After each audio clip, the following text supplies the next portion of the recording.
In prisons, security cameras are installed to prevent abuse, prevent escapes, and ensure that every step is monitored. But in some cases, they end up registering something no one expected to see: agents being manipulated by those they're supposed to watch. Today you will meet real and impactful cases in which inmates manage to control police officers through silent strategies, dangerous approaches, and prohibited involvements.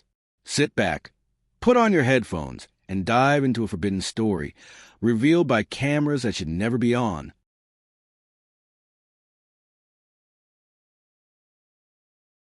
Story number 1, West Hill Correctional Institute, 2021. West Hill Correctional Institute was known for the strictness of its protocols and the silence that prevailed in its corridors. Located just over 40 minutes from Phoenix, the prison housed around 1,800 inmates, divided into specific wings according to their disciplinary profile. The most sensitive of all was the North Wing, aimed at inmates with a history of manipulation, psychological blackmail, or previous involvement with prison officials. It was exactly to this wing that, in April 2022, he arrived Camila Rivas, 24 years old, recently graduated from the Prison Security Technical course. It was his first official position, and a direct transfer to such a critical wing generated internal comments, especially among the more experienced agents. Many believed that she would not be able to withstand the pressure of the routine. Others just watched in silence. Camila was young, polite, always serious, and seemed determined to follow regulations. During the first few days, she performed her tasks with precision. He arrived early, made his rounds with a firm posture, and did not exchange more than 2 words with the inmates. He showed respect, but kept his distance. The wing supervisor, Agent Lorraine Mitchell, even praised his stance in the weekly report. But this behavior would not last long. It was in the second week of service that Camila began to attract attention, not for mistakes, but for how often he stopped in front of cell 17, where he was imprisoned Luis Cabrera, aged 30, convicted of embezzlement, aggravated robbery, and known within the system for a history that involved seduction and manipulation of female agents in other units. Despite his history, Luis had never been formally punished for these situations, which were always treated as rumors without concrete proof. Luis was a calm, articulate man with a clean appearance, always courteous. Unlike many prisoners in the North Wing, he did not shout, did not provoke the guards, and had no records of internal fights. To anyone observing from the outside, it seemed harmless, and that was the most dangerous thing. Internal cameras began to capture interactions that went beyond the norm. Camila used to spend more time in front of cell 17 than in any other cell. Sometimes, he returned there without any operational need. At first, this was attributed to inexperience, but the veterans began to comment in whispers. In the digital reports, Agent Rivas started omitting small details: patrol times, direct interactions, exchanges of objects. On one of the night shifts, she manually entered a technical visit record to Corridor 3, claiming to check the infrastructure, something that not even the maintenance team knew about. A few days later, inmates in the North Wing began to realize that Luis was being favored. He started receiving books out of schedule, more time in the yard, and, on a Sunday, an additional meal without justification. Some prisoners complained, but the agents ignored them. Most thought it was just a result of Luis' good conduct. But for 2 supervisors, this sudden privilege raised a red flag. Camila's behavior also began to change. She was more distracted, avoided meetings with supervision, and did not participate in end-of-shift meetings. He started leaving early, citing personal problems. And discreetly, he accessed the North Wing maintenance corridor, an area closed off since a partial renovation in January. To unlock the door, used a card from an agent who was on vacation, something discovered only later, during the audit of the internal system. The movement was unusual, but until that moment no one had investigated it in depth. What Camila didn't know, and perhaps even Luis didn't know, is that one of the cameras installed in the maintenance corridor had been reactivated by an outsourced technician at the end of March. The camera was outside the direct monitoring center, but recorded everything on an internal server as a backup. In the last week of April, the meetings intensified. There were 3 early mornings in a row in which Camila accessed the restricted corridor at around 2 a.m., always alone. On each occasion, the system showed that cell 17 had been manually opened minutes before. The technical team only noticed the attacks when reviewing movement records during a routine check on May 2nd. When the videos from the backup camera were opened, they clearly showed Agent Camila walking alone to the corridors, entering the closed area, and minutes later, Luis Cabrera appearing in the same place. The two talked in low voices too close, without any protocol protection, and in one of the recordings, Camila approaches, deactivates a flashlight on her uniform, and remains next to the detainee for almost 7 minutes, out of reach of the other cameras. What happens during this interval is not visible, but at the end of the video, she leaves alone, adjusting her uniform. The recordings were not publicly released, but the content was enough to trigger the state inspectorate. And at that moment, for the first time, Camila's name was included in an internal report as a potential target of disciplinary investigation. The next morning, she arrived for duty as usual, without knowing that, from then on, everything she had hidden would start to come to light. In the morning of May 4th, 2022, the internal security server at West Hill Correctional Institute recorded unusual activity. 7 video files marked as restricted were manually copied from the backup directory to a folder titled Urgent_Correction_05. The person responsible for access was Gregory Dalton, Senior Electronic Security Technician, called to resolve inconsistencies in the agent access system to the North Wing. Upon opening the files, Gregory was silent for long minutes. He wasn't the impressionable type, but those recordings required more than just technical advice. Without hesitation, he forwarded the material directly to internal supervision and marked it as top priority. 2 hours later, the videos were in the hands of the unit director, Marcus Callahan. On the same day, at around 3:20 p.m., Camila Rivas was called to an administrative shift adjustment meeting. He didn't suspect anything. He entered the room smiling, with his uniform clean and his badge in place. But inside the room there were 3 people: the director, the ward supervisor, and a representative from the state internal affairs. On the table, a notebook already had one of the videos paused at the exact second she entered the closed corridor, alone, at 2:11 in the morning. Camila froze. He tried to argue, saying that he had entered by mistake, that he didn't know the camera was working, that he was just checking for a possible infiltration in the wall. But when she watched the other videos, especially the sections in which he talked to the detainee in a low voice, touching his arm, without any disciplinary action, her speech began to fall apart. The next day, May 5th, she was officially removed from her role and banned from accessing the unit's internal system.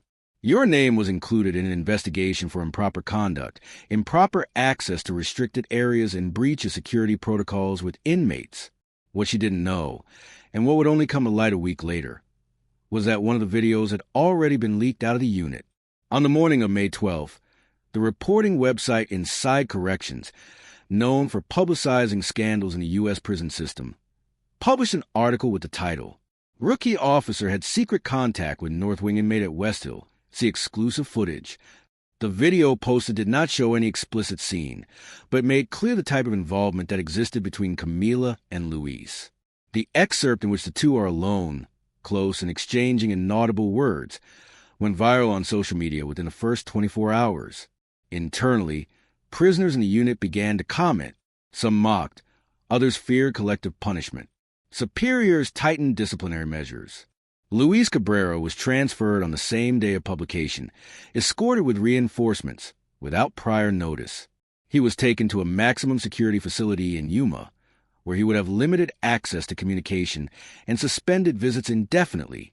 Camila was kept under investigation, but the damage had already been done. Press groups began to surround the unit, and its name was leaked in public forums.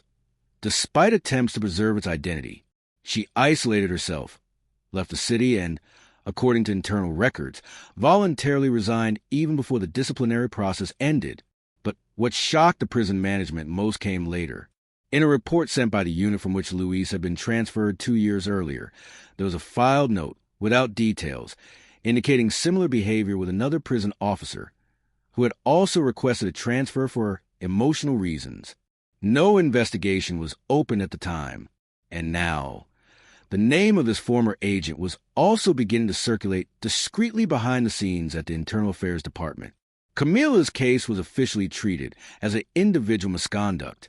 The prison administration defended itself by stating that the surveillance system had worked as it should and that there had been no structural failure. But among the silent corridors of the North Wing, a new informal code was adopted by the unit's veterans. Don't stop in cell 17. It was a symbolic way of remembering what had happened there, and a veiled warning that, in that environment, a distraction or an extra smile could cost more than a job.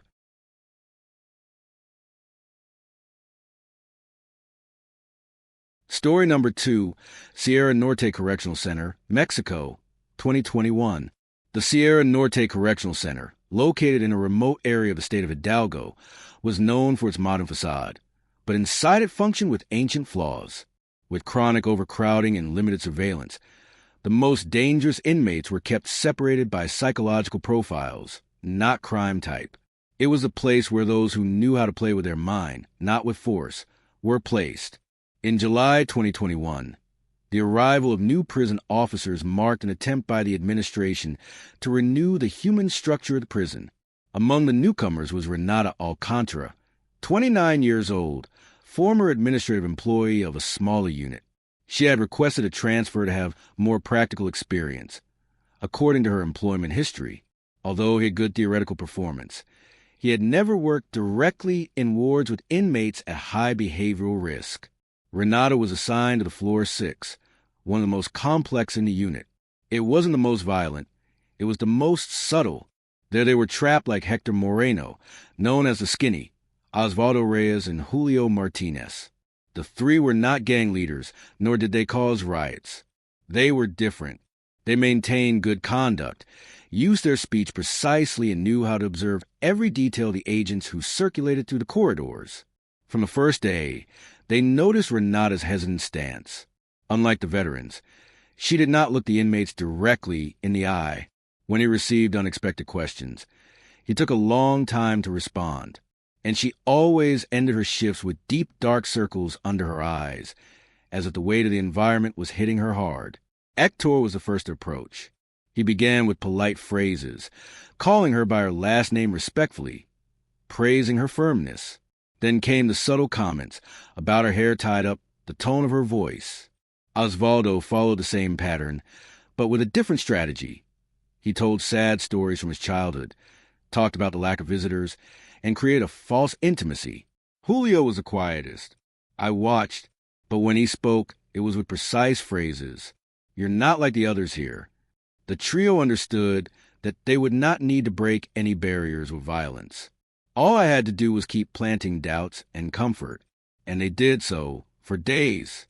Renata began to respond with small gestures, quick smiles, softer responses, and acceptance of favors. First, he took unregistered books. Afterwards, he allowed Osvaldo to spend more time in the sun, even with the limit expired. She also began to circulate alone around the ward at times that were not included in the system, always with vague justifications such as routine checks or observation rounds. By the end of August, the prisoners had already gained their trust. Hector delivered folded notes with short messages, sometimes compliments, other times requests. Osvaldo praised her every time she entered the hallway. Julio got closer and started leaving phrases engraved on the cell wall with soap, like inside jokes. She didn't delete any. The turning point was when one of the inmates pretended to have a fever, and she herself took him to the infirmary, which was not allowed without a double escort. There, according to later records, she was alone with him for 18 minutes, claiming that the nurse had been late. When questioned, she said she was just doing her duty. Renata's behavior began to be noticed by her colleagues. One of them, Agent Victor Landa, commented to the supervisor that she seemed too involved with the inmates of Ward 6. But without proof, the remark was ignored. What no one knew was that, since July, the board had activated a new discrete surveillance system to test cameras in areas with little coverage. Among them, the disabled bathroom in the disciplinary wing, which had been inappropriately used for informal conversations and suspicious encounters. On the day September 18, 2021, to the 2:43 a.m., the cameras captured the complete sequence. Renata enters the bathroom alone, deactivates the flashlight on her uniform, and remains in the dark corner. 2 minutes later, Hector and Osvaldo appear, led by Julio, who uses a fake access card to open the door. While Julio takes a lookout position, the other two enter, and what happens over the next 5 minutes is never described in detail in the official report. What is known is that the body movement, distances, and positioning of the three were clear enough for the Internal Affairs classifies the video as evidence of maximum misconduct. The images were archived as confidential and accessed only by higher authorities. On the day, September 21st, Renata was removed from her position. During the interrogation, she cried, claiming that she had been manipulated, that she didn't know how she got to that point. She said she felt valued by the inmates and that she never intended to break protocol. But the investigation revealed that she had been exchanging messages with one of the inmates for notes at least 3 weeks ago. Additionally, another agent, while reviewing previous recordings, found evidence that the same situation had happened at least twice before, but in areas without camera coverage. In October, the 3 prisoners were isolated in disciplinary cells with reduced access. None of them were transferred. They claimed in their testimony that there was never coercion and that everything that happened was consensual. The prison, to avoid external scandal, kept the case confidential and treated it as a failure of individual conduct. Renata asked to voluntarily leave a few days later. He left his position, the city, and, according to acquaintances, moved to another state. He was never involved in prison security again. But what remained was a trail of silence and whispered comments among the corridors. She wasn't weak. She just wanted to feel seen. And for the Inmates Award 6, that was just another game won.